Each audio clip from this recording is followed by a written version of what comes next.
Okay, so we have this 026 today. The owner says that it runs, cuts fine, but when it gets hot,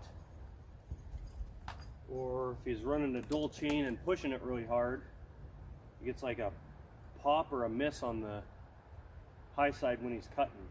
I don't know exactly what he was trying to get at, so I don't know if it's got maybe a coil that's going bad, or when he's really reefing on it, maybe there's an air leak a little bit or something like that. But we're going to start it up, give it a run here, and see what happens. I haven't done anything to this saw yet except for sharpen the chain, and it's going to be pretty hungry because I had to hog a lot out to get it whipped into shape, and the rakers are still lower than what I would set them at. So probably pretty hungry, but give this thing a first fire here and see what we can come up with. These older 026s, the choke plate is in the air filter itself, and they notoriously don't seal, so it wouldn't surprise me if it takes they usually take like 10 or 12 pulls instead of the normal 2 or 3, but we'll see.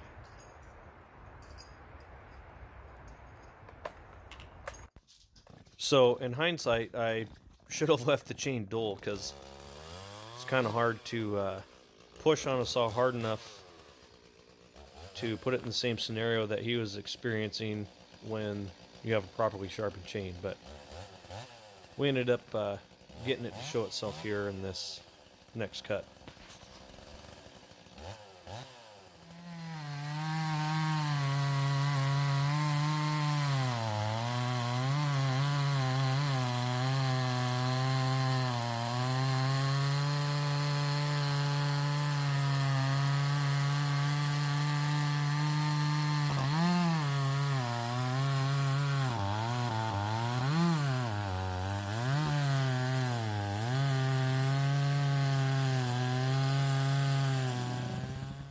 Okay, I don't know if you guys heard that, but that last little bit when I pulled up on it, you could hear it missing. So I'm guessing there's a wire somewhere maybe grounding out. We'll see if we can get it to do it again.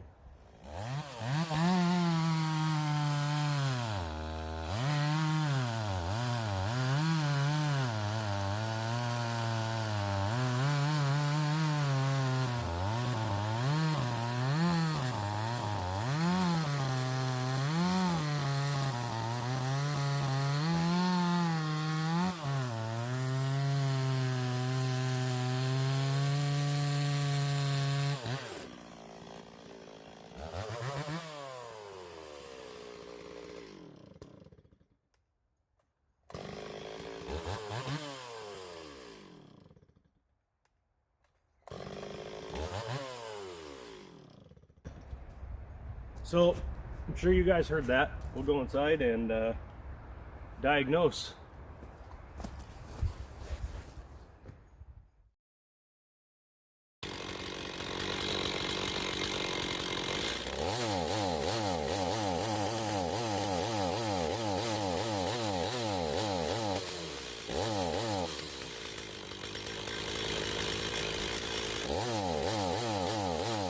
This could be any number of things. It sounded electrical to me, so that's kind of what I would start with. But so I just like to check the switch in the run position.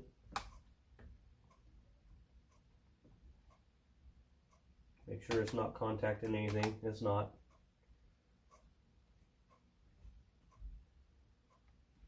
That looks pretty clean.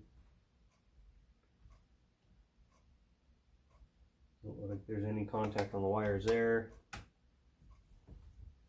But this spot right here, that's not necessarily it, but it sure is smashed up right tight against those screws right there.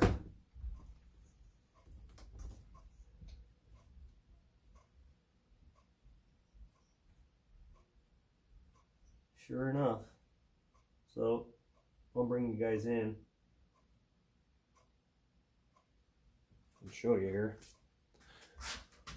Let's see if I can zoom in. I'll dig a little deeper to find the actual spot, but that whole casing's all worn off the wire there. And I would guess somewhere down in here there's a wire exposed, and when we really force it, it's shorting out. or sparks jumping or something anyway. So let me dig a little deeper here and I'll get you back on this. Okay, so it might be too much to ask of this camera to zoom in this close. I don't know if it'll come through, but where the there's that spot like I was showing that's kind of all worn through the casing right there. Okay, well, if you grab a short little pick, well, I don't know if you'll be able to tell, but it's actually all the way through right there, and you can see the wires, the main coil wires. So right there. So I would guess, you know, maybe it's not necessarily shorting out directly onto the metal, but I wouldn't doubt that when you bend it just right and that opens up, that spark is jumping over to that, causing the issues. So at any rate, the way it sounds and acts, that was my first inclination, and I think I was right. So we'll get a new coil wire ordered for it, and hopefully the issue will be gone, because other than that, saw seems fairly clean and everything seems in order. So that one will have to wait. We'll move on to the next one for the day. Okay, so this isn't an 026 coil because I already fixed that saw and sent it out of here, but it's a 460 coil. It works the same way. So the high tension lead here, your plug wire, some of them are sealed right here into the coil, but in most cases they're just threaded in there. So you can just literally unscrew it right out of the coil.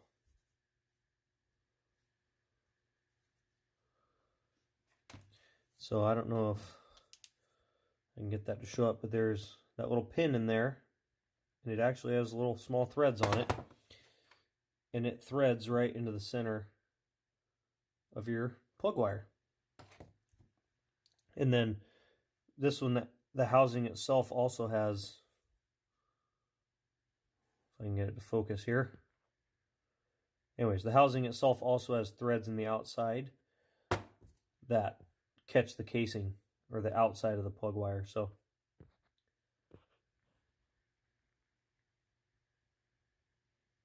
that's all there is to it. It just threads right in there. So you can unthread that. And then as far as getting this end out of it, you look down in there, you'll see the little coil part that actually snaps onto the end of the plug. So it doesn't always go smoothly. We'll find out if it will or not with this one, but I just grab some forceps or needle nose, whatever you can find. Reach down in there and grab it. And give it a pull. These Stihl ones are kind of goofy because they aren't like a perfect 90. They're actually a little more than that. So sometimes they come out kind of tough, but you can just grab that and give it a pull, and usually the wire will follow it out, or sometimes it'll pull out of the wire. Usually you can give a little pull, give a little push, however it works out, get it out of there. So you'll end up with that, which is perfectly okay. And then your plug wire,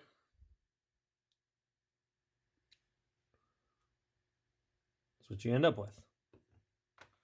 So when you have your new wire, or sometimes what will happen actually is that where this little part stabs through the wire, they'll put it in and it'll miss. It'll be off to the side a little bit, or it'll be old enough that it's moved around and it starts arcing and it won't be making a good contact. So a lot of times you don't even need a coil wire. You can just check it for continuity. As long as it's good, you can just spin it 90 degrees and stab this back through it again, and you'll be good to go. Okay, so when it comes to getting your new coil wire pulled through the boot, I find that not necessarily always, but sometimes a little spray of WD-40 helps it slide right through. So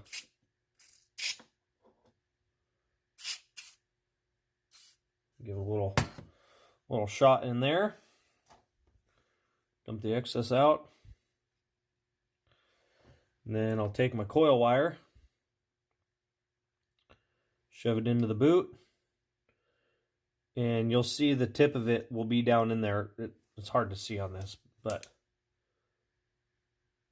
yeah, you can't see it. Anyways, the end of the coil wire's in there. So, same thing. I shove it in there till I see the end. Reach down in there with a pair of forceps or needle nose. Clamp it, grab it, give it a pull. It'll come right through like that. Okay. Then you're ready to put your end back on it. I don't think this heat shrink will be big enough, but you can just take, the end of the spark plug's in that one still. Anyways, this piece right here, that little 90, all you have to do is punch it dead center. Oh, there you can see where the old one was. Okay, but say it was loose or you're going brand new one.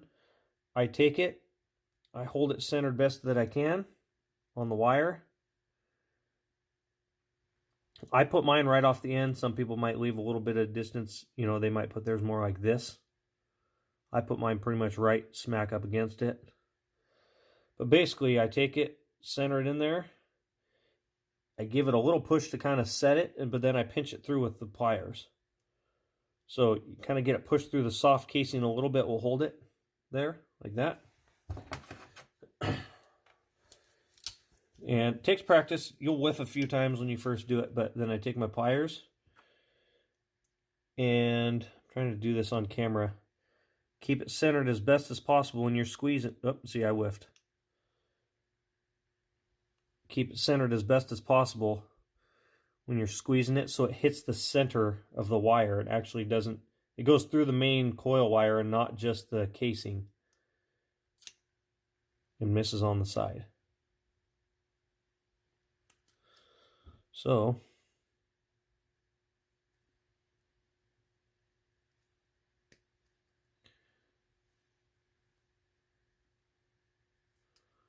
if you get that pushed through, that's what it'll look like on your new one.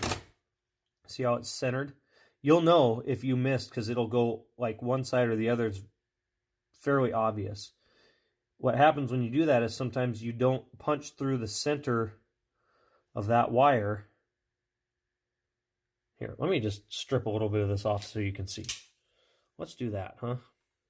Okay, so that is the core of the coil wire inside of the insulation.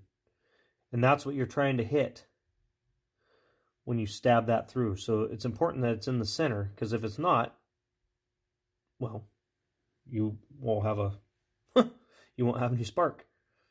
Anyways, you can put it through just like that and pull this back down through now. The problem I find is sometimes when you're pulling it back through the boot, this will come loose. So I've gotten a habit, I just take a piece of heat shrink. Like I said, I don't know if this one's too small or if it'll fit, but I take that piece of heat shrink right here and slide it up over there. If nothing else, I mean, most of my heat shrink's a little smaller than that, but. And then you hit it with a little, heat it up, and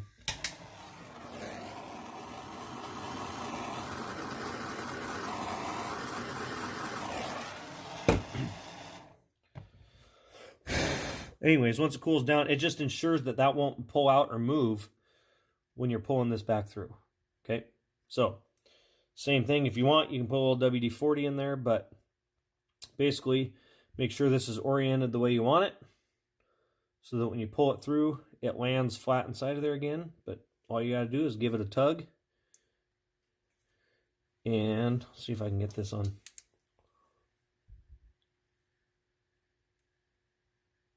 Okay, and just pull till you feel a little bit of resistance, and then you can take a screwdriver or your forceps.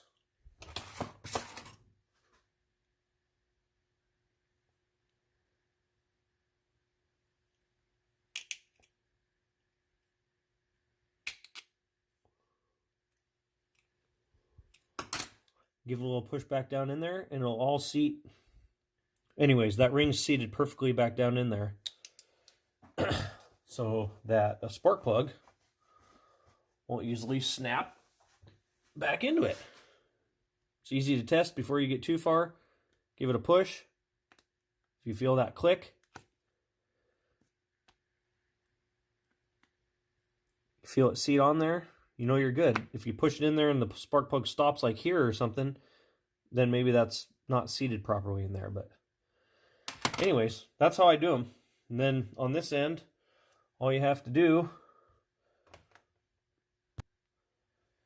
is thread this back in. Of course, now my perfectly good 460 coil wire will be too short, but I'm just playing.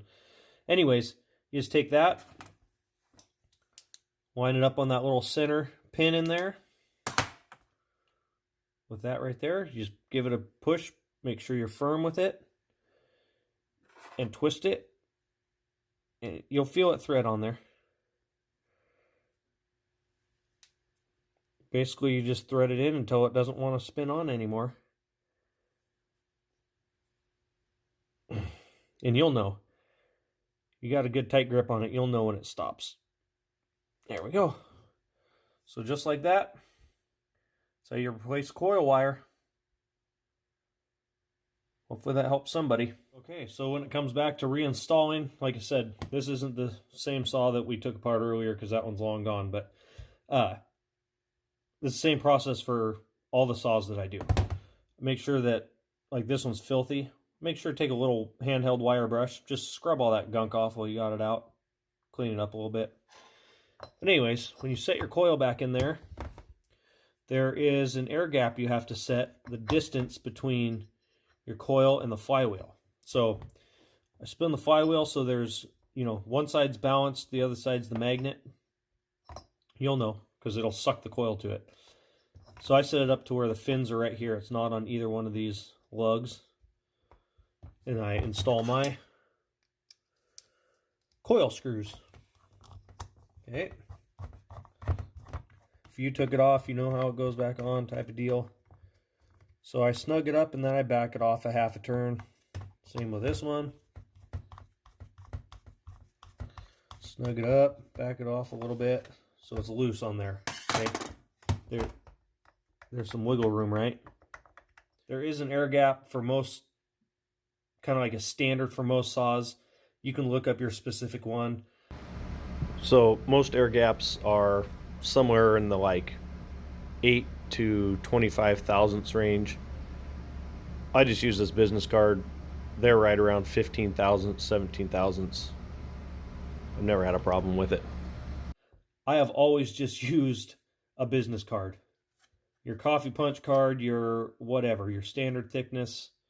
Like I said, there is an air gap that most run by. I've done this on every saw I've ever built and I've never had an issue. So basically take this, set it in between your flywheel and your coil.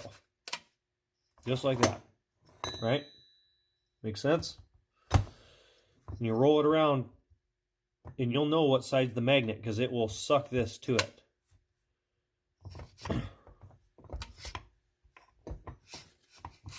Okay, so that side didn't at all. It didn't pull it to it at all. So this is just the balanced side to offset the magnet. So you spin it around again. Sometimes you gotta hold on to your card in there. But you'll spin around and that side will be the magnet. And you'll feel it pull. And it will suck the coil to it. Okay. Once it's done that, you just snug it down. Super straightforward. But you do have to set a gap there. Your air gap. Okay. So once that's set, take a flywheel, roll it the rest of the way through, pull your card back out, and now your air gap is set. I'll throw a measurement in there that I don't know off the top of my head what they are. I can't remember. But I'll throw a measurement in what most of them are if you wanted to use a feeler gauge or something. And they make a special, like Stihl makes a special tool, and I'm sure other brands do too. It's a card that's just the right shim thickness that you put in there. But you can use feeler gauges, you can use whatever you want. This has worked for a lot a lot of old timers and myself, and never seems to fail. So that's just what I use. But anyways, that's how you set the air gap once you're done. Run your wire back however it needs to be ran, and Bob's your uncle. Like I said, I use the same method on every saw. It doesn't matter brand, make, model, whatever. I do it the same way. So that's all for today.